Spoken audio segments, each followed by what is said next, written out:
Hey everyone, Mr. Happy here, and in this video I'm going to be showing you where to unlock all of the secondary jobs in Octopath Traveler for the Nintendo Switch. Now I don't normally do videos in sort of a live demonstration format, but I think it'll actually work well for this video in particular, so let me know what you think of the new format. Additionally, I want to do a little bit of a spoiler warning. I was going to start on the world map screen, but I realized that some people may click on this video not realizing that, some locations may get shown, the names of locations, what the completed world map looks like in general. So I figure I'll cover my own butt, give a little spoiler warning here that you will see the map and we may accidentally hover over some landmarks that have names that you may not necessarily want to know throughout the rest of the game. So for Octopath Traveler, each of the 8 characters starts as one of the base jobs. They are locked into that job for the entirety of the game. However, as you progress, you can actually access secondary jobs, which lets you assign a second job to the characters themselves. What this does is it gives them access to 2 jobs worth of active skills during combat itself, and also allows you to learn support skills from other jobs altogether.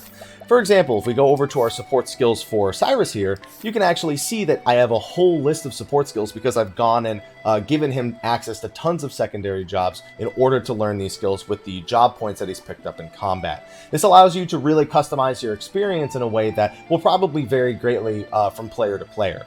So going forward, I'm going to show you where the 8 job shrines are for the initial sub-jobs, or the secondary jobs as I should call them, and there's also 4 additional ones that were revealed right before the game came out, about a week before, and I'm going to be showing you the location of those 4 additional hidden job shrines in the game.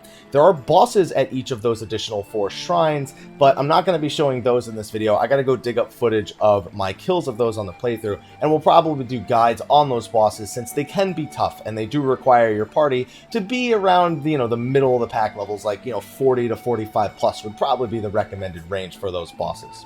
But anyway, getting into where the actual job shrines are, there's actually a formula behind finding all of them that you really don't even need to see the entire video in order to know where they all are. Basically, each of the different regions of the game, the coastlands, the riverlands, each of them has 3 towns. And as you progress outwards towards the second town, there's usually a zone right outside of it that has one of the job shrines right outside there. Now, on top of that, the job shrines are assigned via region. Whatever the character who started in that region's base job is the shrine that will be in that area. For example, in the Clifflands, we have Boulder Falls, the first town, which is where Therion starts. As you eventually progress, you can make your way over to Quarry Crest, and just outside Quarry Crest is the Shrine of the Prince of Thieves. You go in there, get to the end of it, interact with the tablet that's there, and bam, you'll unlock that secondary job. Nothing else is required.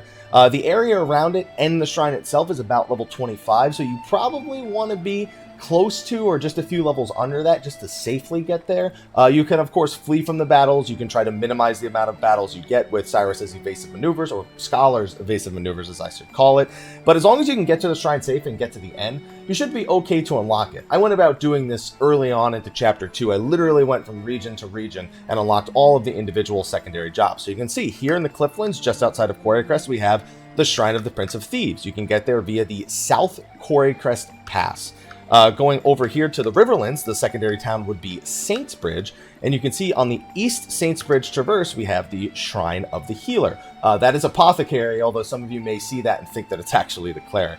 Going over here, we have Sunshade, so of course, going down to Wellspring, before you even get there, you might find the Shrine of the Lady of Grace, which will unlock the Dancer secondary job. Cobblestone being the first town here, you actually have to make your way over to Stoneguard over here in the east. The other town down to the south is actually the 3rd town, technically, in terms of the progression system of the game. So from Cobblestone, you work your way up here to the North Cobblestone Gap, down to the North Stoneguard Pass, and just to the west of that is the Shrine of the Thunderblade, which will unlock the Warrior secondary job. Now, for Tressa's in the Coastlands, it's a little bit weird because the first town over here in Rippletide, the second town is actually way over to the east. You'll actually have to go through North Cobblestone Gap, the North Stoneguard Pass, all the way through the Moonstruck Coast and into the West Goldshore Coast. Well, actually, you don't even need to go that far. Into the Moonstruck Coast you can go, and here you will find the Shrine of the Trader. It's actually way before the secondary town, which is all the way over here. So you just need to make your way through a couple of extra zones, and then bam, you have the Shrine of the Trader for the Merchant secondary job. Going up here to Atlas Dam, where we started with Cyrus, move your way out to the east Atlas Dam Flats to the north ones, and then once you get over to the west Noble Court Flats, you'll see here we have the Shrine of the Sage. That is going to be the Scholar secondary job. Moving over into the Frostlands, we have Flames Grace. You make your way out to the northern Flames Grace Wilds, and you actually have to go a little bit around in order to get to this one. You actually have to go all the way over to, I guess all the way over here to East Victor's Hollow Trail. So you need to go west from here. You need to go northern Flame Grace, western Flame Grace, north Swarky, west Swarky. Make your way over to East Victor's Hollow, and then all the way to the western Still Snow Wilds. And then you're going to have the Shrine of the Flame Bearer, which is going to be the Cleric secondary job. Going back over to the Woodlands from Swarky, you'll similarly go to East Victor's Hollow, make your way over to East, no, actually, that's a little bit off. It's actually straight up in East Victor's Hollow Trail. I don't know how I skipped over that one. And there you have the Shrine of the Huntress, which will be the Hunter secondary job. And I think that's a full circle. Yeah, we managed to cover all of those since we covered Therians right off the bat. Now, those are the 8 initial jobs that you can get. So those are the jobs you should be familiar with at this point in the game.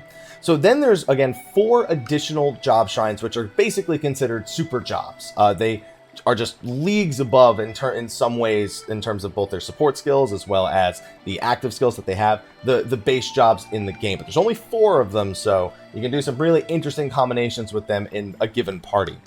So since I already hovered over it before, once you get to East Victor's Hollows Road, if you make your way over to the 3rd tier town in the Woodlands, which would be Duskbarrow, on your way there, you'll run into the Shrine of the Ark Mages. This unlocks the Sorcerer job, which is going to be, I like to say it's basically a one-up on the Scholar job. It has access to all of the elements in its toolkit. It has the access to magic defense down on the enemy, and it hits 3 times. I think this, in my opinion, is probably the hardest shrine to actually defeat the boss inside. But a quick little tidbit, reflect strats, just constantly reflecting all of the spells that he throws out, can make really quick work, make you not even get hit if you do it properly. So consider doing AoE reflect strats using, I believe it's the Cleric skill, in order to actually abuse that.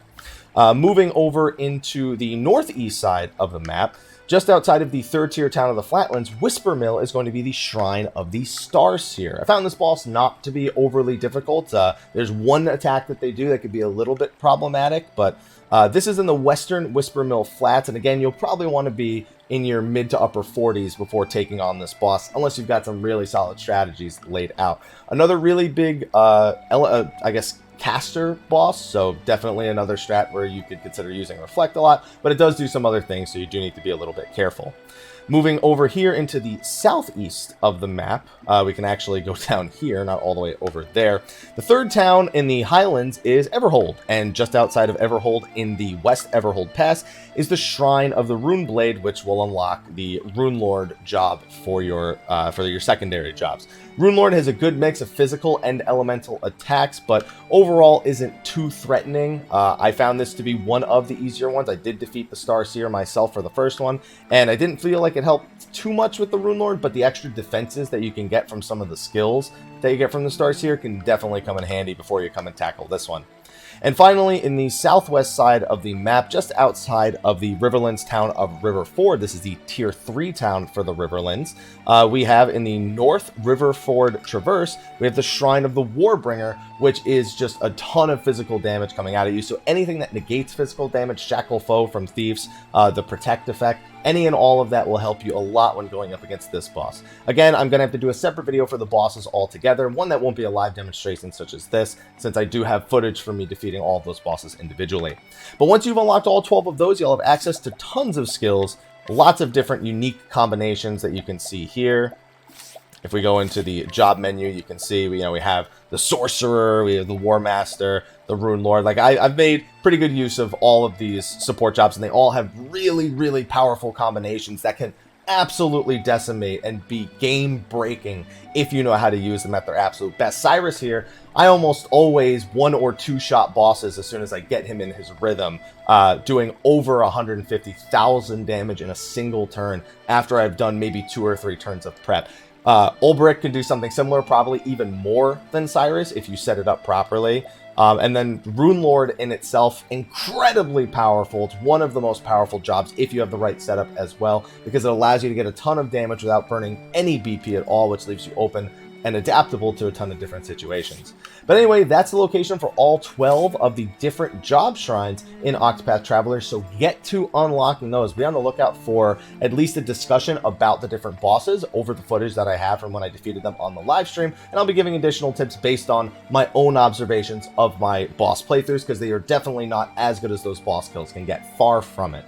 Anyway, thank you for watching. Be sure to like, favorite, subscribe, and share, and stay tuned because we're going to be doing some more Octopath content on the channel now that I've fully completed the game. So hopefully you guys are looking forward to that. Anyway, thank you for watching this video. I will see you all in the next one, and until then, take care.